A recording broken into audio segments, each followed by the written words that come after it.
Digital లావాదేవీలు వేగంగా పెరుగుతున్న యుగంలో చాలా మందికి ఒక రూపాయి నాణెం పెద్దగా పడదనిపించవచ్చు. చిన్న దుకాణాల్లోనూ పెద్ద షాపింగ్ మాల్స్లోనూ ఇప్పుడు ఎక్కువగా డిజిటల్ చెల్లింపులు జరుగుతున్నాయి. అయినప్పటికీ ఈ చిన్న నాణెం ఇప్పటికీ చాలా మందికి భావోద్వేగ ప్రాధాన్యం కలిగి ఉంది. వృద్ధులు, చిన్న వ్యాపారులు, బస్ కండక్టర్లు లేదా చిన్న ఖర్చులకు నాణాలపై ఆధారపడేవారు దీన్ని ఇప్పటికీ అవసరమని భావిస్తారు. ఒక రూపాయి నాణెం 1992 నుంచి చెలామణిలో ఉంది. ఇది భారత కరెన్సీ వ్యవస్థలో ఒక ముఖ్యమైన భాగంగా నిలిచింది. అయితే ఒక ఆసక్తికరమైన విషయం ఏంటంటే ఈ నాణెం తయారీకి ఖర్చు అయ్యే దాని నిజమైన విలువ కంటే ఎక్కువ అవుతుంది. ఒక ఆర్టీఐ ద్వారా బయటపడిన సమాచారం ప్రకారం 2018లో ఒక రూపాయి నాణెం తయారీకి 1.11 రూపాయలు ఖర్చు అవుతుంది. అంటే ప్రభుత్వం ఒక రూపాయి విలువ కలిగిన నాణెం తయారు చేయడానికి దానికంటే ఎక్కువ మొత్తాన్ని ఖర్చు చేస్తుంది. ఇది ఆర్థిక పరంగా ఒక పెద్ద సవాల్గా చెప్పవచ్చు. తాజా డేటా అందుబాటులో లేకపోయినా నిపుణులు చెప్తున్నట్టు 2025 నాటికి ద్రవ్యోల్బణం కారణంగా ఖర్చు మరింత పెరిగే అవకాశం ఉంది. అంటే ఇప్పుడు ఒక రూపాయి నాణెం తయారీ ఖర్చు దాని విలువ కంటే చాలా ఎక్కువై ఉండవచ్చు. ఒక రూపాయి నాణెం పూర్తిగా స్టెయిన్లెస్ స్టీల్తో తయారు చేస్తారు. దీని వ్యాసం 21.93 మిల్లీలీటర్లు, మందం 1.4 మిల్లీమీటర్లు, బరువు 3.76 గ్రాములు. చిన్నదిగా కనిపించిన దాని రూపకల్పనకు ప్రత్యేకమైన సాంకేతికత అవసరం. ఇతర నాణేల తయారీ ఖర్చుతో పోలిస్తే ఒక రూపాయి నాణెం ఖర్చు కొంచెం విభిన్నంగా ఉంటుంది.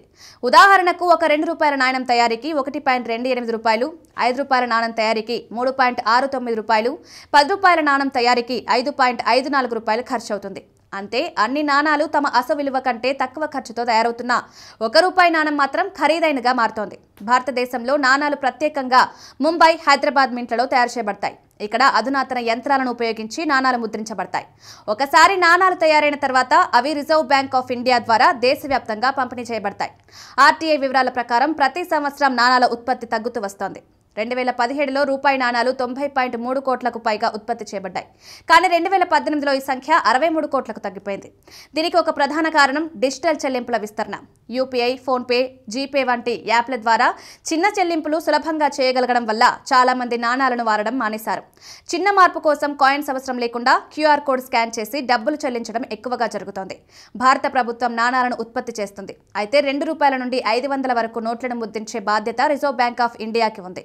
ఇందుకోసం ఆర్బీఐ తన అనుబంధ సంస్థ Bharatiya reserve bank note printing private limited ద్వారా 2 ప్రత్యేక కరెన్సీ ప్రెస్లను నిర్వహిస్తుంది. నోట్లను ముద్రించడానికి అయ్యే ఖర్చు వాటి విలువ బట్టి మారుతుంది. ఉదాహరణకు 10 రూపాయల విలువ గల 1000 నోట్లను ముద్రించడానికి సుమారు 960 రూపాయలు ఖర్చు అవుతుంది.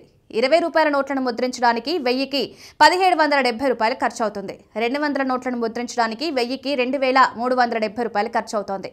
500 రూపాయల నోట్లను ముద్రించడానికి 1000కి దాదాపు 2290 రూపాయలు ఖర్చు అవుతుంది. ఇది చూస్తే నోట్ల విలువ ఎక్కువైనా వాటి ముద్రణ ఖర్చు తక్కువగా ఉంటుందని అర్థమవుతుంది. ప్రభుత్వం ఒకప్పుడు 2000 నోటును కూడా చలామణిలోకి తెచ్చింది. దాని ముద్రణ ఖర్చు ఒక్కో నోటికి దాదాపు 4 రూపాయలు అయ్యేది. కానీ తర్వాత ఆర్బీఐ ఈ నోటును చలామణి నుంచి ఉపసంహరించుకొని ముద్రను కూడా నిలిపివేసింది. దీని వెనుక ప్రధాన కారణం చిన్న లావాదేవీలలో 2000 రూపాయల నోటు వాడడం కష్టమవడం. నల్లధన నియంత్రణ అవసరం కావచ్చు.